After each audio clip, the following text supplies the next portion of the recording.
बिस्मिल्लाहिर्रहमानिर्रहीम। अस्सलाम वालेकुम वरहमतुल्लाह। इंफॉर्मेशन पॉइंट के प्लेटफॉर्म पर खुश आमदीद सामाईन। ज़्यादा अरसे तक बीवी से दूर रहने वाले और कुर्बत ना करने वाले मर्द को क्या नुकसानात होते हैं? अत्तिब्बुन नबविय्या में इमाम इब्नुल क़य्यिम अल जौज़िया ने हकीम अबू बकर मुहम्मद बिन ज़िक्रिया अर-राज़ी का बयान नकल किया है कि जो अरसा तक जिमा न करे उसकी आसाबी कुव्वत जाती रहेगी और मनी के रास्ते मसदूद यानी बंद हो जाएंगे और उसका उज़्व तनासुल सुकड़ जाएगा।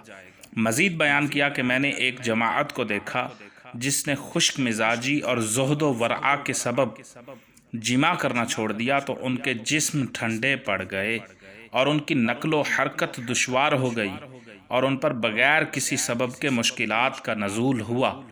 उनकी ख्वाहिशात कमज़ोर हो गई और उनका हाज़मा ख़राब हो गया। ये हकीम अबू बकर मोहम्मद बिन ज़िक्रिया अर-राज़ी का कौल है उन अशख़ास के हवाले से जो ज़्यादा अरसा तक अपनी बीवियों से दूर रहते हैं और क़ुर्बत नहीं करते कि उनको ये नुकसानात होते हैं